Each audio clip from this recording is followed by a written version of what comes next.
Namaskar, dear colleagues and friends, welcome to this Swayam Prabha live session. Today the sixth day and the final day of the live session for this particular batch, that is the batch number 8.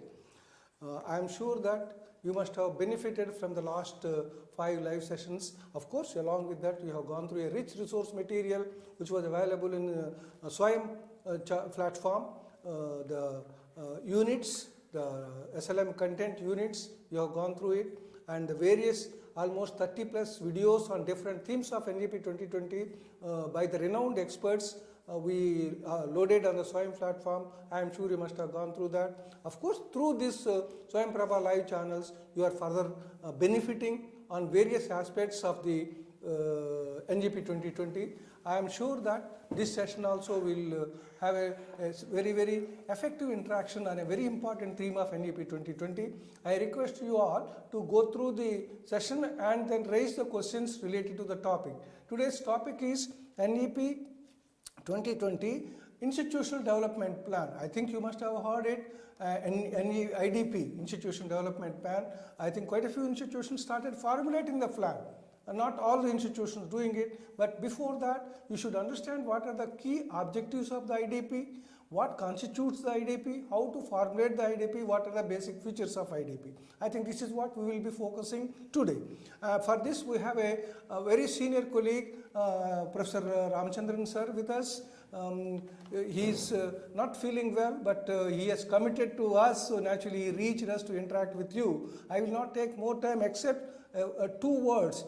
He is a very senior advisor in the National Institute of Educational Planning and Administration at the moment. Before that, he held a very important position at the national and international levels. He was associated with the African Institute of Educational Planning and Administration, and then he is associated with UNICEF activities for a long time within India and outside India. I think that's a rich experience he had. Of course, before that, he retired as a professor of NCRT. You all know that, National Council of Education Research and Training. And then after that, along with these roles, he associated with the formulation of NEP 2020 in the deliberations and discussions. Naturally, he knows ins and outs of these deliberations and what finally has come out as NEP 2020. So naturally, the right person to talk about NEP 2020 Institutional Development Plan along with any other related issue will be through. Without taking much time, I welcome you, sir, on behalf of us and on behalf of all our colleagues who are viewing this session. And then let him present it. After that, we will have you can send the questions through your chat, and then we will discuss those questions with sir. With this thing, once again, I welcome you, sir. Please. Thank you, Professor Murthy. The topic needs a lot of time, but I have only 45 minutes. So I'll try to enunciate the basic principles underlying the Institutional Development Plan. One of the important recommendations of NEP 2020 is the development of an institutional plan by every institution to promote what is called institutional excellence. The term Institutional Development Plan means the development of a program and program for improvement of educational programs and practices, keeping in view the resources available, likely to be available, and also the felt needs of an educational institution. That's what we refer to the process of institutional development plan. The plan is the product of this process, which gives a roadmap for the development and improvement of the educational institution.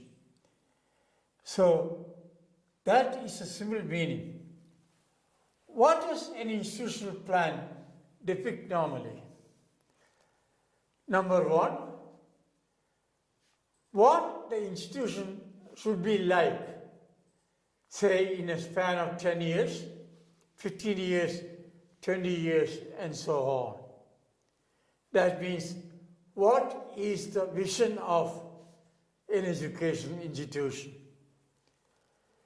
Second is what we call, how do we reach these objectives, goals? What are the goals we should pursue? And third element is, how do we reach these goals and objectives? That means strategies. Then lastly, how do we assess the progress towards the institutional plan? Let me take one by one. The first step in institutional development plan is what we call setting up a vision. A vision means what the institution should be like in about 10 years' time. Should it be first 10 among the country's educational development, first 10 research-intensive university? It could be a goal. That is something we look at it. It's a vision. A center of excellence. It's a vision. Now, if you do this, then how do we reach this vision? If you want to be the first 10 or 20 institutions in the country, a research-intensive university, what shall we do? We must support research in emerging areas of interest. That is a strategy. Then we must create a pool of researchers. That's also a mission. So from mission, we move into what we call a vision. Vision to mission. Then we'll say, how do you attain this mission? What strategies should be pursued? There are several steps in this formulation of an institutional development plan. The first step is what we call situation analysis.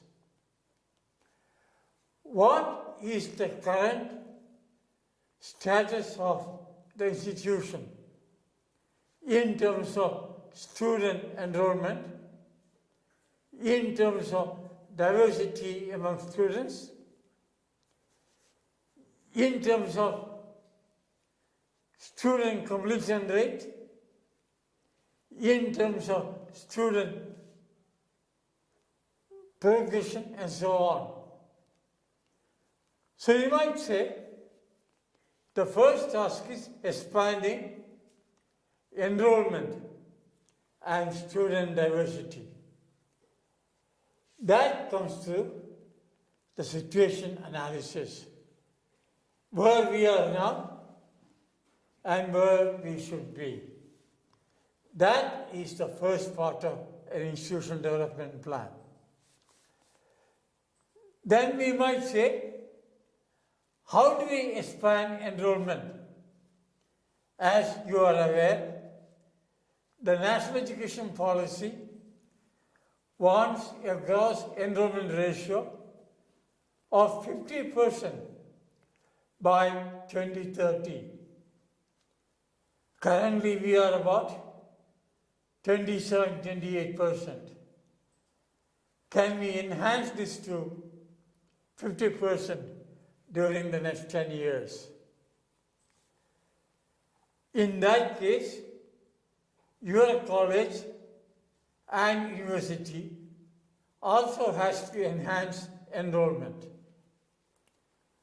With the diversity, students from all states, if possible, students from all socio-economic language background, how we can enhance diversity.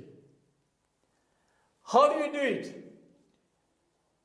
Number one, can we enhance what we call the intake of students within our university or college. To do this, if you have 40 students per session, can we make it 50? Without sacrificing the student-faculty ratio. If we increase, we may need more faculty as well. Don't compromise on faculty-student ratio, 1:40 and so on. Then second, to enhance enrollment, we may have to start new programs. How many new programs should we start? If we have 20 programs now, can we make it 30 by 2030? New programs in new fields. These will help enhance the enrollment, intake and enrollment in our institutions. This is done through a situation analysis, both within institution and outside. Like for instance, you will assess how many staff you have now, how many more you need. This will be a part. How many programs you have now, how we can increase the number of programs from 20 to 30 programs during next 10 years and so on. Then next question comes, if you have increased programs, how many courses we should increase? New courses may have to be started and so on. This is done through a situation analysis, analysis of current financial availability, what is likely to be available during next 10 years and so on. So this is what we call internal situation analysis. Then we undertake what we call analysis of external situation. Like for instance, NEP-2020 itself is an external variable. We have to adjust our programs to make it relevant to the NEP recommendations. This is an external variable. Second, now learning doesn't take place only through face-to-face or only online. A lot of learning can be taken place through a hybrid mode as we do now. This is an external environment analysis. How we can reduce the digital gap, the digital divide, if we want to pursue online learning. This is an analysis to be done. Next analysis is that technology use and integration. That was not the case 10 years ago.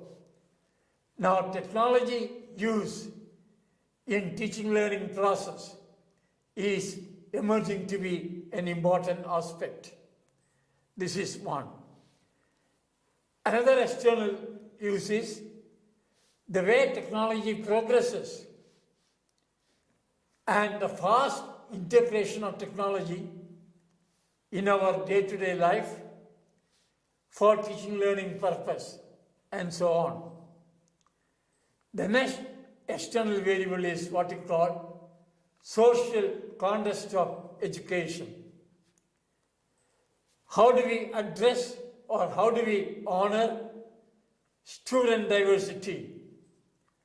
Many students at the postgraduate level are now first generation learners. How can we meet the demands of the first generation learners by making personalized learning, by using technology to make it personalized, and so on.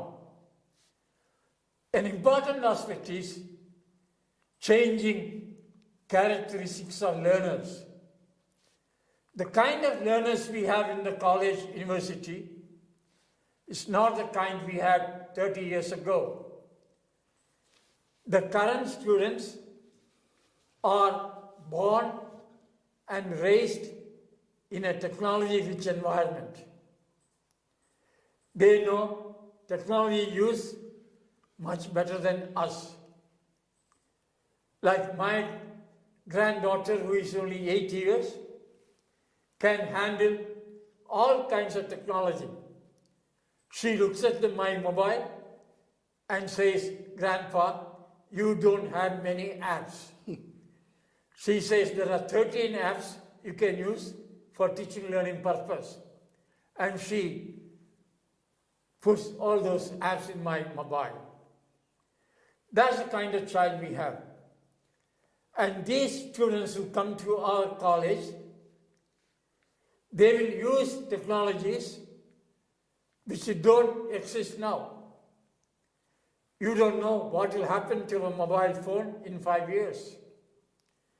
We will use technologies which don't exist now.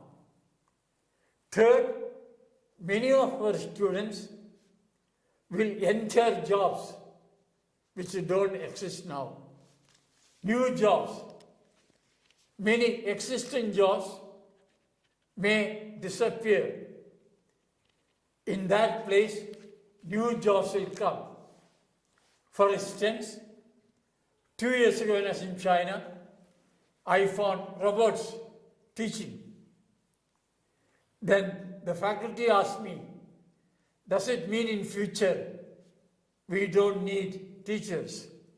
Robots will do. I said, not that. You will be the designer of the program transmitted by the robot. Your role from transmitter of knowledge changes into a designer. These are all external variables which attack our current scenario. Tremendous changes. So in institution development plan, therefore, we should look into some of these internal and external variables and decide where we want to be. The vision. We want to be, my college should be first 50 among the NIRF ranking. Then the mission for that, what we should do, that is the mission. Then how do we achieve this mission strategy? I gave one thing. Then once we do this, we formulate our goals. There may be 8 goals. Number 1, I mentioned already, expanding enrollment and diversifying student population in our college and university. This is a goal. Second goal is achieving student excellence. All our students should achieve excellence in learning and learning outcomes. What are these? One outcome is what we call learning gains, enhanced learning outcomes, achieving specified graduate attributes. Like I used to give an example, what could be the graduate attributes? I always give an example of an example from industrial and organizational psychology, which says something like this. Once in a company in the United States, a machine went out of order. The chief executive officer of the company called a few engineers. They could not find out what went wrong and how it can make again the machine functional. Then came an ordinary mechanic.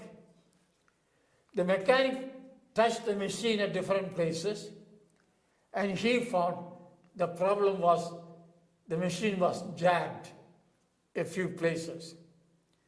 He asked the CEO, "May I have a hammer?"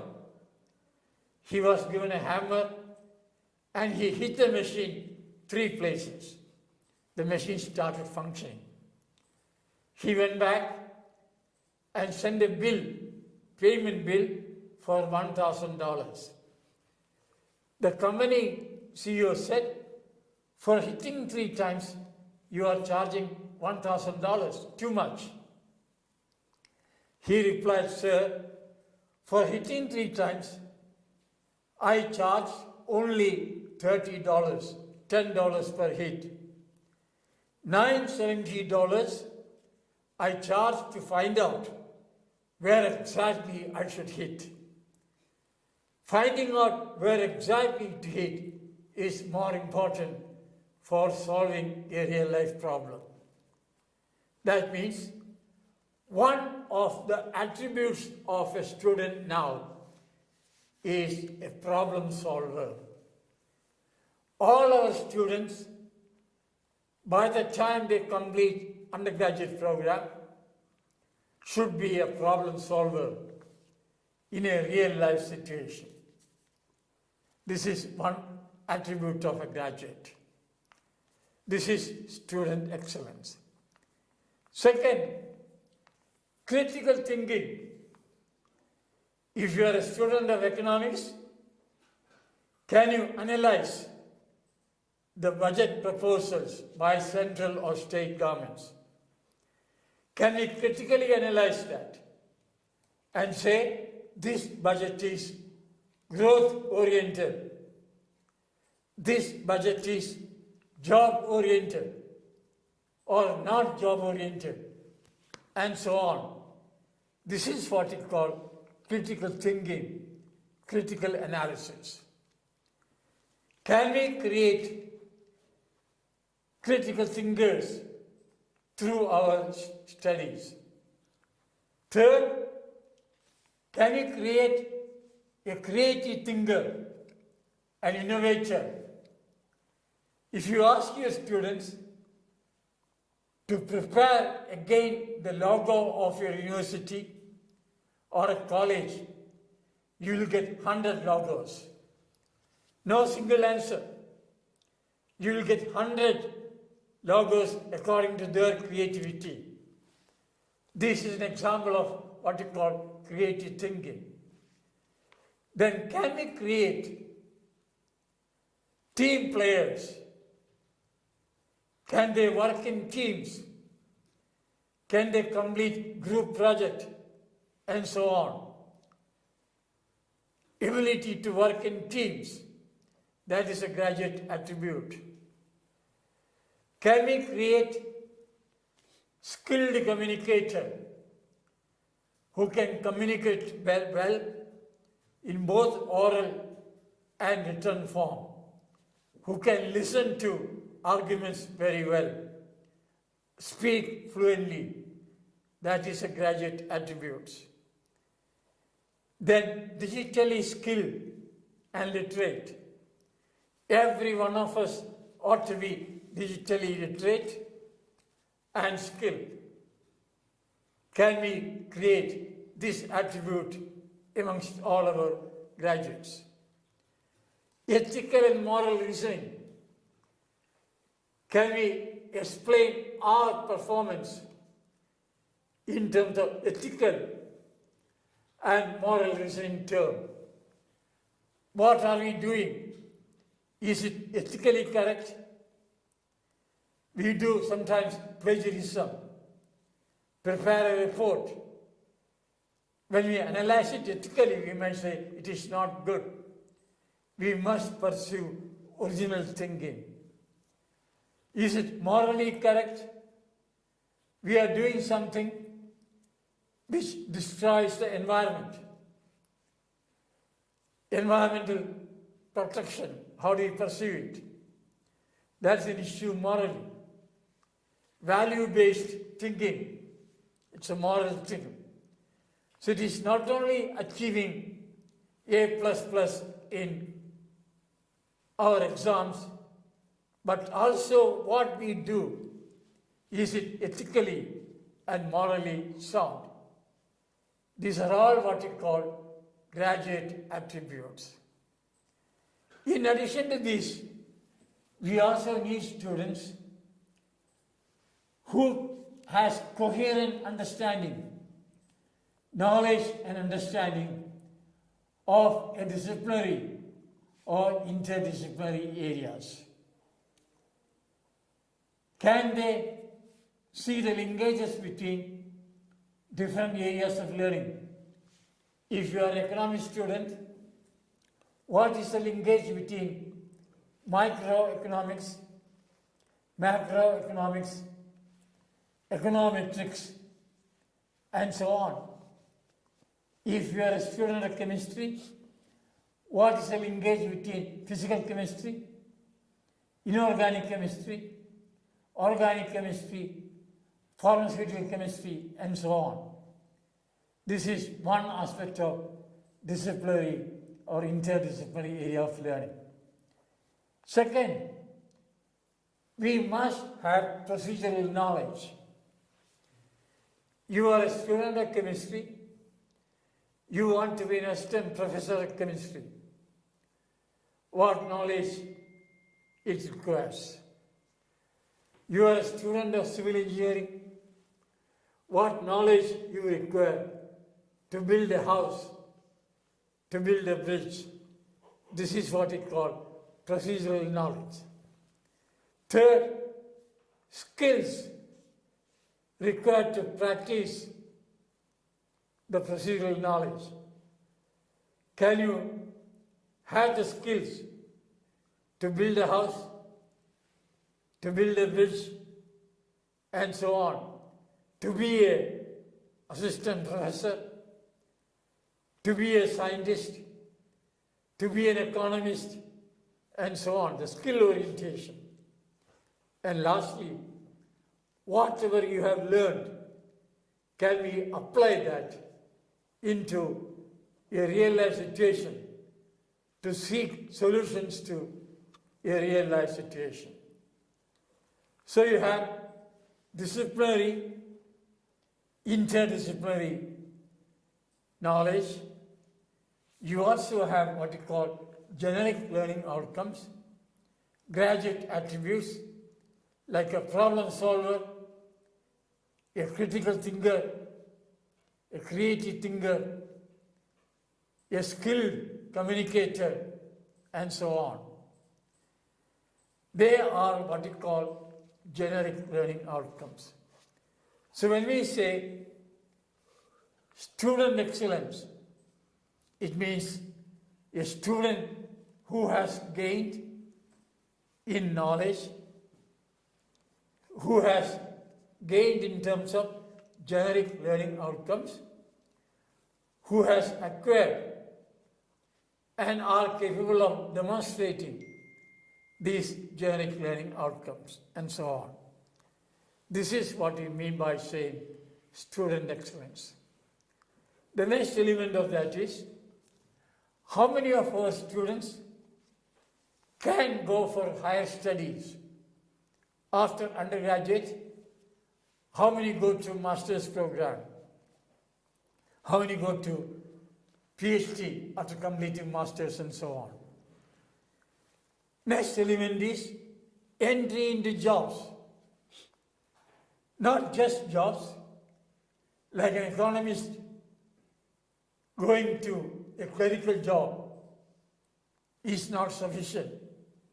A student who acquired knowledge of economics, can she enter as an economist? Skilled jobs. Jobs for which they are trained for. These are all what we call student excellence. And we can do this through what you call a student survey. How many of them become trained economists after getting trained in economics? How many of them become scientists in chemistry after going through master's program in chemistry and so on? These are all student excellence. These are second excellence in an IDP. Third, what it called is academic excellence. What you and I teach, does it lead to academic excellence? And NEP says a few things. Curriculum renewal, to introduce what we call multidisciplinary education, not a single discipline education. For that, can we convert our institutions into a multidisciplinary institution? Can we do this in next 5 years? Can we do this next 10 years?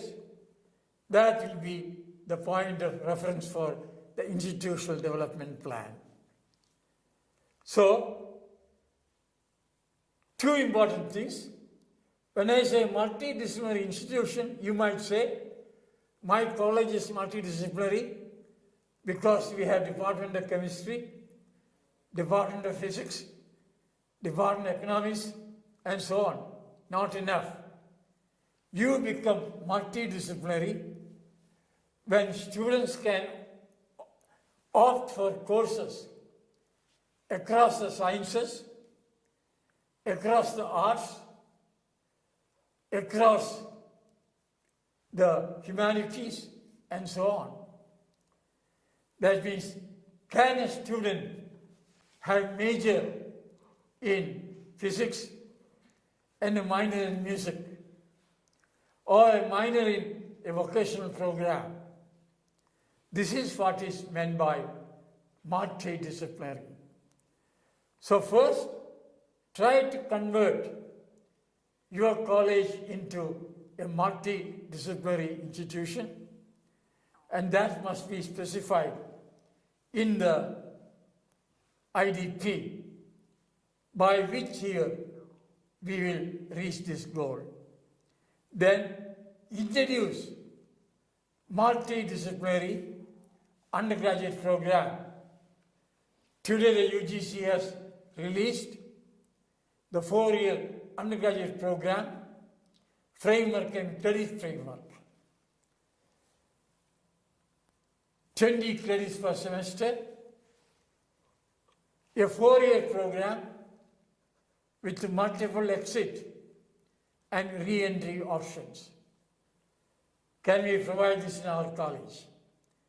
After first year, if somebody leaves due to some reasons, the person is given a certificate.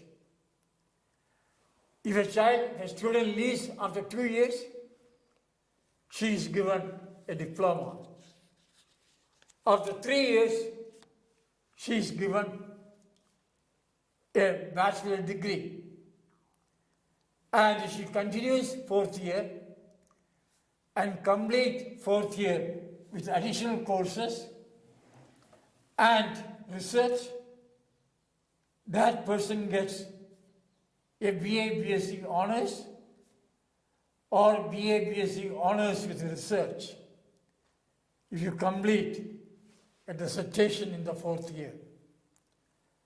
And that person needs only 1-year master's program. If the student does a good job of research, student can also join directly to PhD. No need of master's. It all depends upon the research programs we pursued. This is one aspect of academic excellence. The second aspect is what we call teaching excellence. can we ensure that all faculty display excellence in teaching? Good teachers, well-trained, well-qualified teachers ensure that all students are trained, taught by well-qualified, well-trained, well-motivated, well-empowered teachers, faculty. This is teaching excellence. Next, excellence in assessment. Can we assess problem solving ability? Can we assess critical thinking ability? And not just knowledge and understanding of a subject area. So massive examination reform is required through our institutional development plan. This is the third element. Fourth goal of the IDP is to ensure faculty excellence. How do we make sure that our faculty display excellence in all aspects? Well-trained, well-qualified. Next, fifth, achieving excellence in research and scholarship by the faculty, by the institution. That means everyone does socially relevant and also fundamental research to expand the knowledge base through the creation of new knowledge and achieve excellence in research and scholarship. And through that, we achieve what we call innovations. This is another aspect of IDP. Next important aspect is staff excellence. We have a large number of non-teaching staff in our college and university. How do we ensure staff excellence? This should be a part of our IDP. What we do in 5 years, what we do in 10 years, and so on.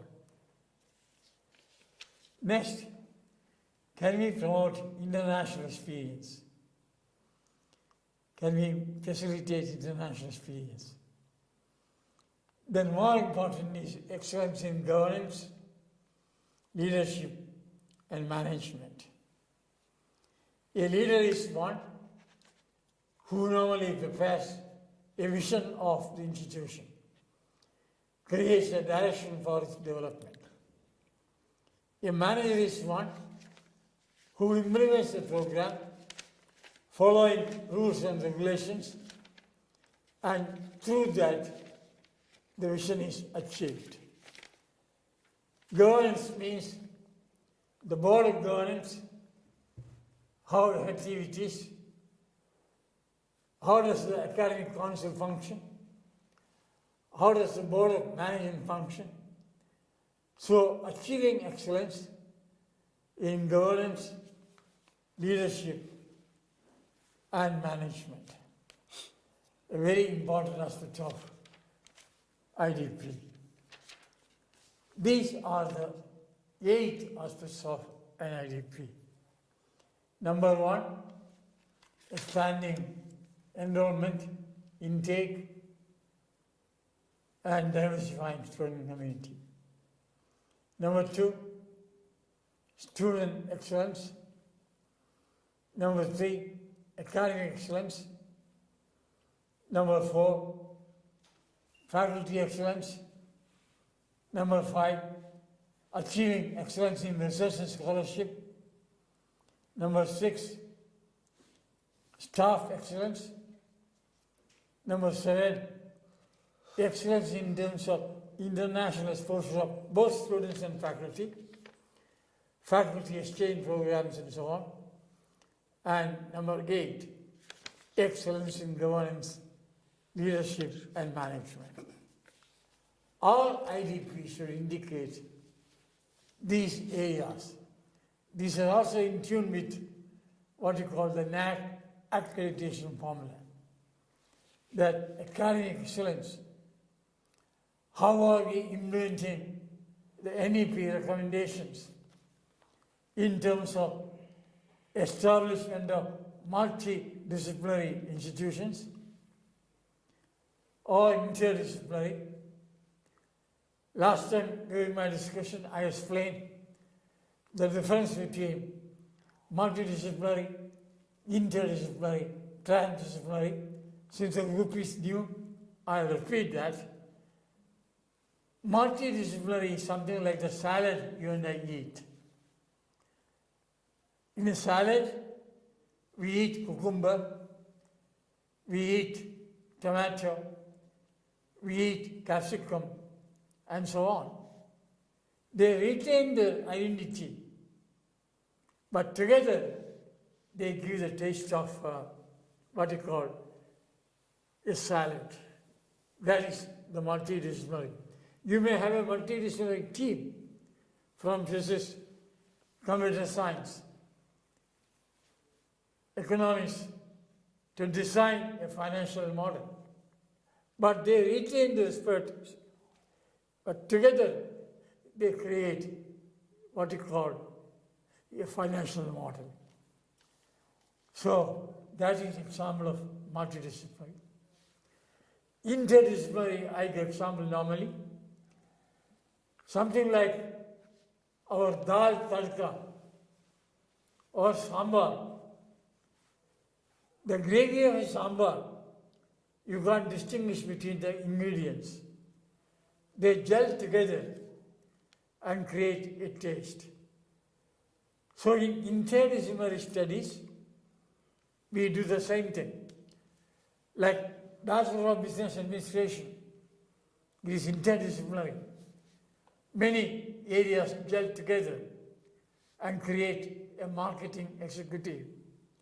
Women's studies is a statistics, sociology, psychology, all together make what you call women's studies.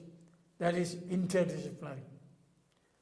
Transdisciplinary, I normally example, borrowed from two others, Park and Cho. It is something like a cake. When you see a cake, you can't distinguish between the ingredients at all. They all join together and give the taste of a cake. They all join together disciplines and solve a complex problem. A complex problem related to or involving many disciplinary areas. That is transdisciplinary studies. So therefore, the policy does talk about multidisciplinary, interdisciplinary studies and so on. Can we ensure that we introduce a multidisciplinary studies through a major 60 credits program, deep study, minor 24 credits, multidisciplinary areas? Can we also have vocational program, internship, field-based learning, community engagement and service, so that the program becomes experiential, more practice-oriented? How do you go about it? Some direction must be given by the institutional development plan. These are some of the goals. Then from the goals we derive what you call specific objectives. I want to increase the enrollment in our college by 25% by 25-26, by 50% by 2029-30, very specific, increase by 25% by 25 or 26, 30% or 50% by 2030, and so on. These are specific objectives. Increase the number of programs to make it multidisciplinary by 5% within 2 years, 10% 25-26, 50% by 2030-35. These are what you call specific objectives. The number of faculty who underwent orientation and refresher courses increased by 50% by 25-26, 100% by 2030. Clear-cut, observable, measurable targets. This is the next level, specific objectives. Then to reach objectives, what strategy should be used? Like starting new programs, enhancing intake, introducing multidisciplinary program, creating new departments of music, arts, and so on, if you don't have one. When shall we do it? That is again the important aspect. So like that, the institutional development plan will have specific, measurable, and observable targets. Then we can monitor that carefully. How we are progressing towards achieving expanded enrollment, enhancing student diversity, achieving student excellence, achieving academic excellence, achieving faculty excellence, achieving faculty excellence, achieving international exposure for both student and faculty, achieving research and scholarship, achieving excellence in governance, leadership, and management. This is a summary part of it. I'll stop at this stage. I will invite questions from you now. Yes, sir. Thank you, sir. I think we have highlighted. Questions are yet to come. Friends, we had a very comprehensive and a crisp description of the features of IDP, NEP-2020 IDP, and what constitutes the major features of IDP. Sir has highlighted. I request colleagues to raise the questions. I think before that I want to ask sir, this IDP is meant for every institution. Yes. Irrespective of school level or the... That's correct. Every institution, to begin with, plan for next 10 years or 15 years. Yeah. That becomes a roadmap for the development and improvement of our institutions. So every institution should have a positive plan for next 10, 15 years.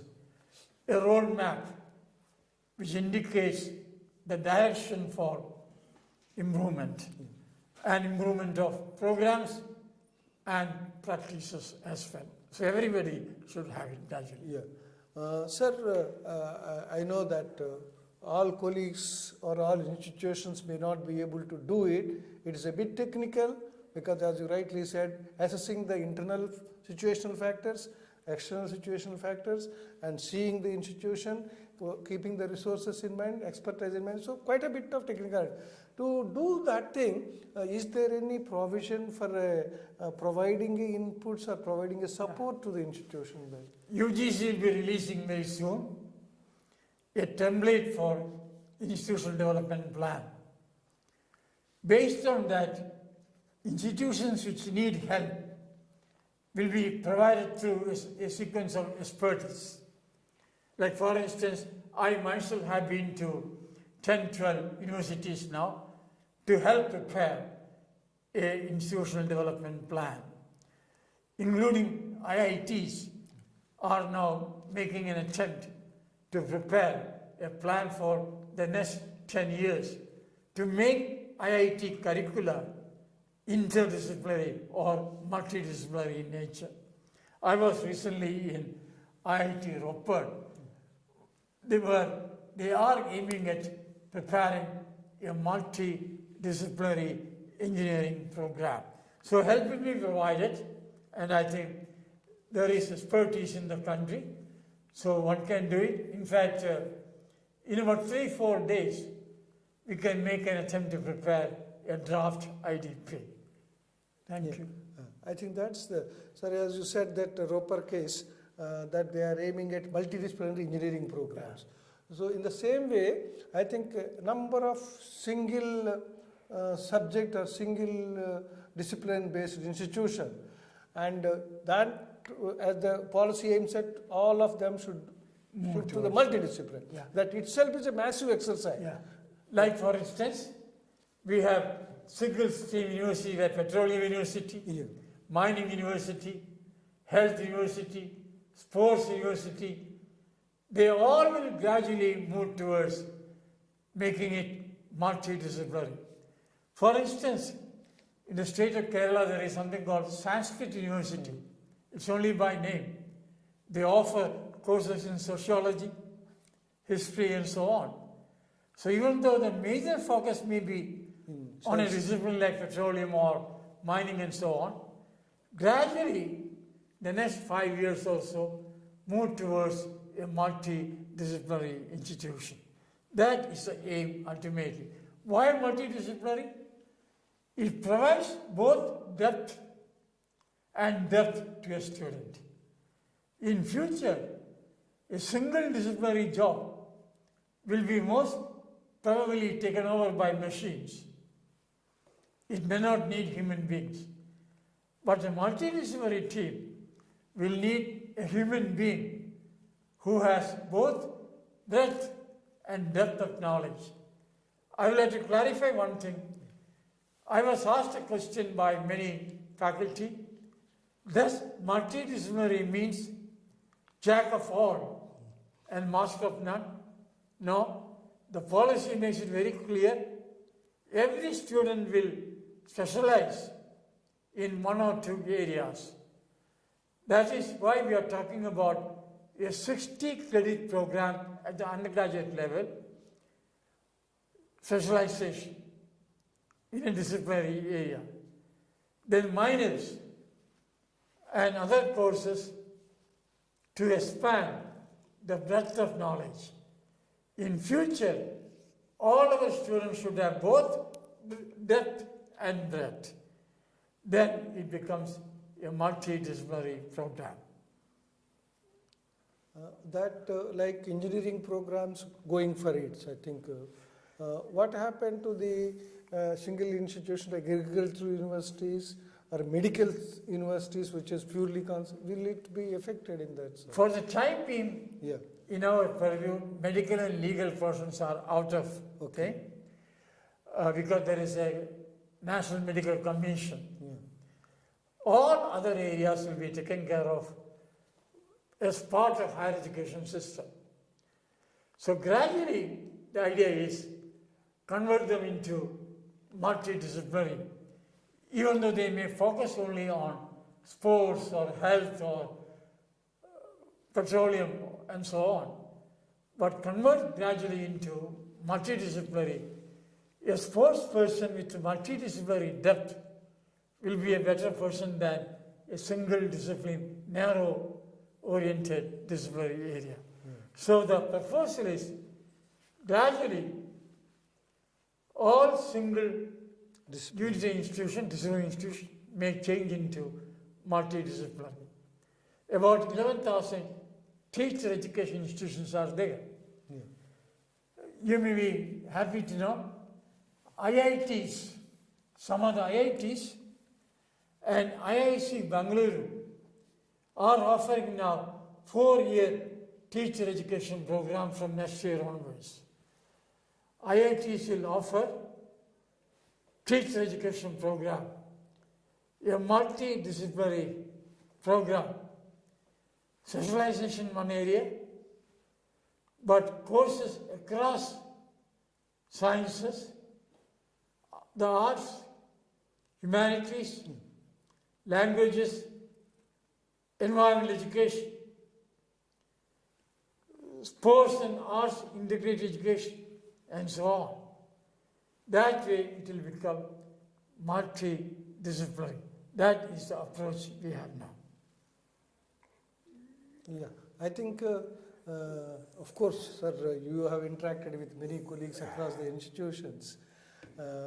Of course, because now we are used to the single discipline focus, at particularly the higher education level. So naturally, we are almost born in such type of things and grown in such type of things. So there will be a bit of resistance here and there. So what will happen to purity of my discipline? Yeah, this question comes. Yeah. Now, what is being advocated is a single discipline alone doesn't create the breadth of knowledge. Yeah. It creates depth in one area. That is not enough to be a multidisciplinary person in future. Sir, when we were discussing with few colleagues, what they said is, you are going from multidisciplinary, single discipline to multidisciplinary.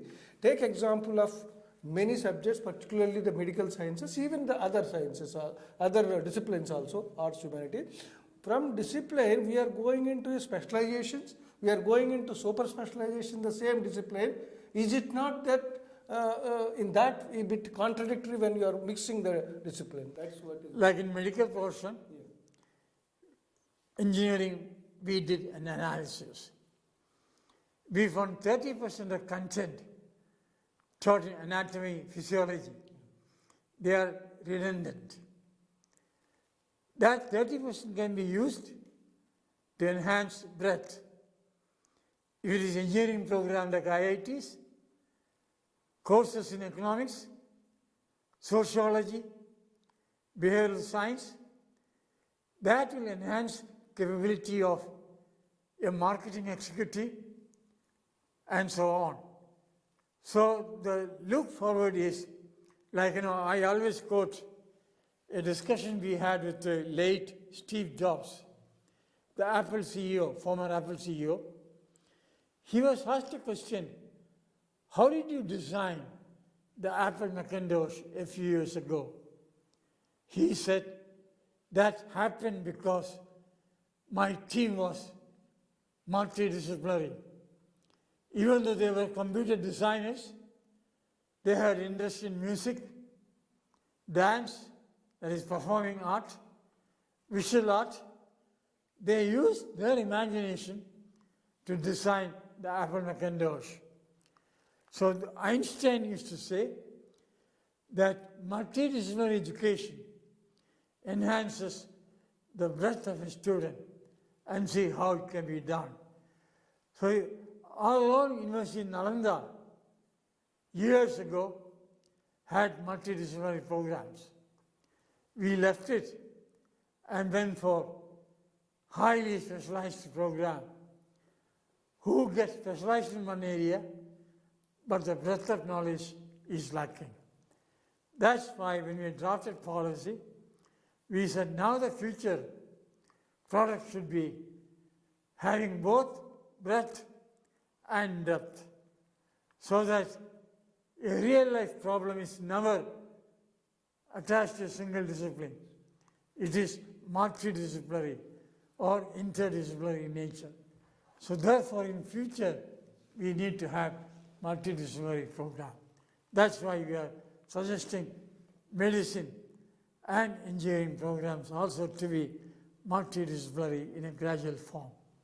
Yes, sir, you rightly said that Nalanda and other old ancient institutions which used to teach subject along with various other components. I think, related to life skills which are required for that. I think maybe on the way we missed that journey and focused on the single discipline, but maybe now we are going back and looking back.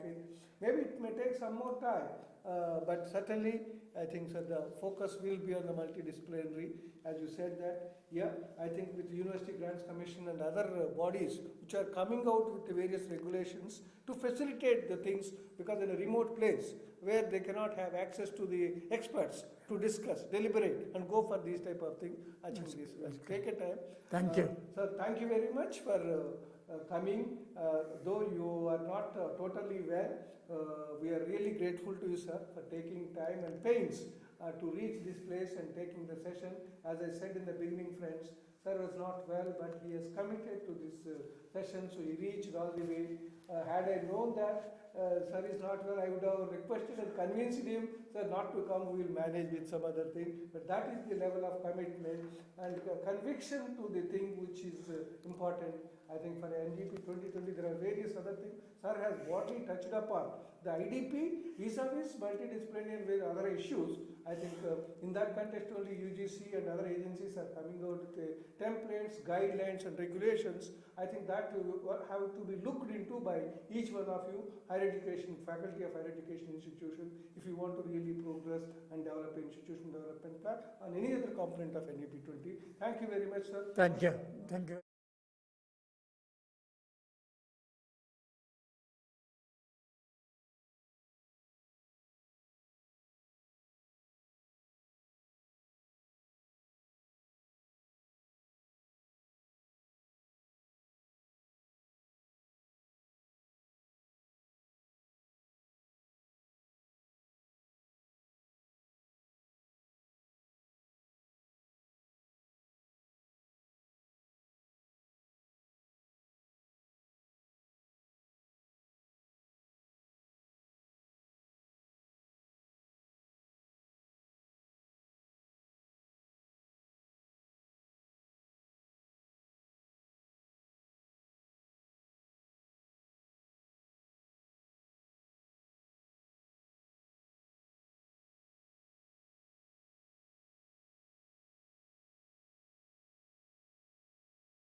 and Hello also learners, how it is welcome going to affect this video our session learning today. space. My name is So, Furqan Qamar. if we wish I to am pursue professor at excellence the in Center for research with Management global and Studies social in impact, Jamia Millia Islamia. excellence in I outcome-based also education had the for privilege globally of working as competent Vice graduates, Chancellor of the excellence University in of professional Rajasthan services and the and Central social University of engagement, Himachal Pradesh. excellence in management Also for served as sustainable Advisor organization. Education We need in to go for Planning Commission holistic and education as Secretary and General also Association New of Education Indian Policy Universities. talks about the same. Today So I'm going you can to see these are the discuss numbers which and are, speak still being on the pursued. issue of the We are going importance to of make research statutory changes and for what are the curriculum design, prerequisites especially for for promoting learning high outcome-based quality framework. research The faculty in higher development programs educational are being institutions. strengthened, and we are I going am to put sure in that place you the all assessment must and know, accreditation of all or the you will programs, all already the be knowing, institutions, so that universities robust have mechanism three is put in place interrelated for functions formative that they need assessment, to for discharge. getting this credit bank The first function strengthened, is lifelong that learning they opportunity need can be to provided, generate and knowledge. also learning This is what outcome-based makes accreditation can be universities put in different place. That is from what this policy school aims at. education.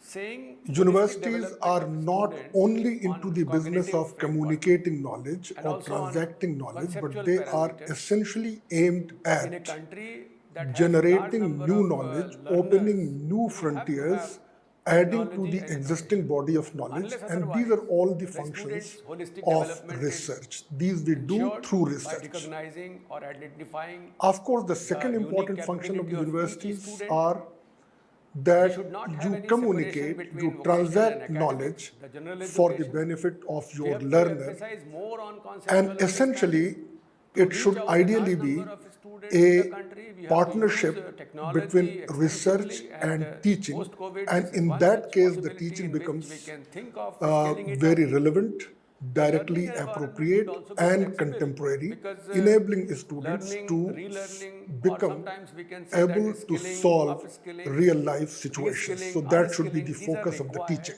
because the The third employability dimension of the depends research on is that whatever different kind of, universities do, evolving structure either which is coming through up research in or terms by of Industry preparing 4.0, and for that, students through their critical teaching thinking and abilities, creativity is the universities considered to should be be the able to topmost contribute higher for the education general institutions. development, social and Should not be economic limited development only of to the communities low level of nearby, competencies. We should move and to also high level for of the larger competencies, good and then only we of can the whole have nation respect for and of diversity the and for world the as local a whole. concept. So thus teaching, there must research be and extension the or concern community for engagements inclusion in are curriculum, important component pedagogy, and also of the higher policy. education. The Amongst quality these three, is one such many important experts framework consider which that need to be research is most emphasized, critical and most be it crucial institutions, dimensions be it of a university your life. pedagogy, You be it take the away learning research system, from the the learning universities, and communities, universities would be everywhere, anything entire but framework should higher education look at institutions. universalization. There must not be a Now there are gap in certain knowledge or a gap in the details performance that in we one need to see as to why spatio-temporal research frame. are For example, important. in one Now, part of these the days, country, everybody if, speaks we are lacking about the in national quality, education we are, policy not and doing what justice it to prescribes. the HEI. And for that, We have know to that the start, National Education Policy understanding what the 2020 is differences targeting are to there in take the different kind of participation educational rate in higher strategies. education We from the were present teacher-centered 27% till date, to about but we should go 50% for by student-centered. Whatever a 2035. student requires, The we National have to Education Policy provide them. also For aspires example, to have there are a issues related to system of concept-based education issues, the that information India gathering, is only we are second to collecting no other information, country passing in on the to world.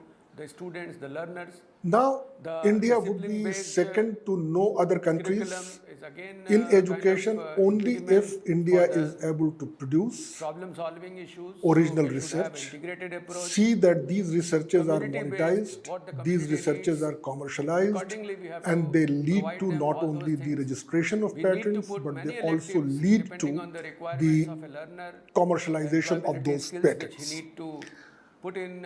It is places. therefore That not should be given. surprising And also that the National systematic, Education Policy strategies 2020 regarding the other mentions forms of the learning idea should be of put in research place. and importance in of that, research sense, in the over descriptors for 37, learning 38 outcome pages progression out of is the 6-page from a document. curriculum, we should know what is the And a course number of learning academic outcome, reforms what is the initiative program that it learning proposes is outcome, how also the aimed graduate at profile or shall be also aimed populated at based on these promoting learning outcomes. research in higher This framework educational talks institutions. about everything. Now, the outcomes essential of and the also research that supporting when a assessment country evaluation or when a phase by university which is the able to feedback is produce provided through better high improvements quality so that research the mission with the can help be of their achieved teachers and also with the help of their courses, research learning scholar and outcomes, other students on the student campus. outcomes.